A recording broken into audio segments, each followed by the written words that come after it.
Hey friends, Damian Mason coming at you from my cornfield in Indiana, where I want to talk to you about Coca-Cola, corn syrup, and cane sugar.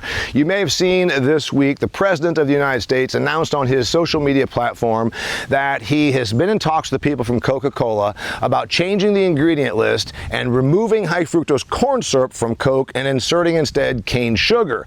And he says it's just better. I'm going to tell you why it's not better. First off, let's talk about your health. Because yes, America is 42% obese, about 11% of Americans are diabetic, and it can be traced to sugar consumption. But it's not, as you may have seen something online, because of high fructose corn syrup. The reality is all sugars are a combination of carbon, hydrogen, and oxygen.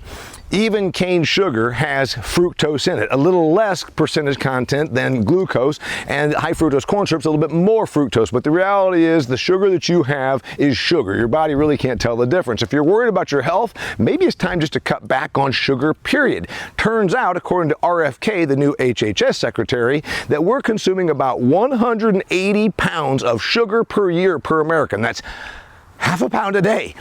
100 and some years ago, at the turn of the century, in 1900, we only consumed about 90 pounds. So there's maybe why we have the obesity and the diabetes problems in this country.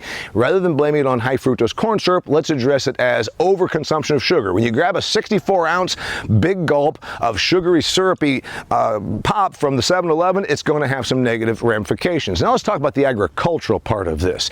In the United States of America, we produce about 900,000 acres of cane sugar, principally in Louisiana and in Florida.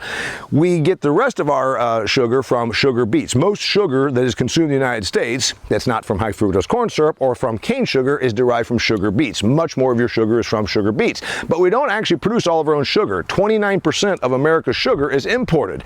Cane sugar, because we can't grow enough of it because of climatological reasons, you ain't going to produce cane sugar in Iowa. We import a lot of cane sugar. Principally, we do that from Mexico and from Brazil. Our agricultural competition. So when there's a call to replace corn syrup in your favorite beverage with cane sugar, that means we're importing sugar from another country and we're not using a naturally derived product here in the United States of America that we grow. 95 million acres of corn, by the way, and about 3% of all the corn crop in the United States goes to high fructose corn syrup.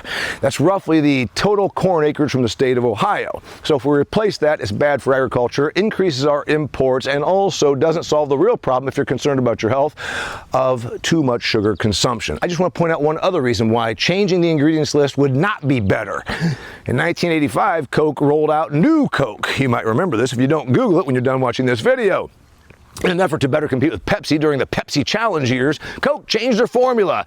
The result? Outrage from purists like me that like Coke just the way it is. Because you know what? If I wanted cane sugar Coke, I'd move to Mexico. But instead, I'm right here in Indiana. Damian Mason coming at you, toasting to the real thing. Coca-Cola. Leave it the way it is. It's better just like it is.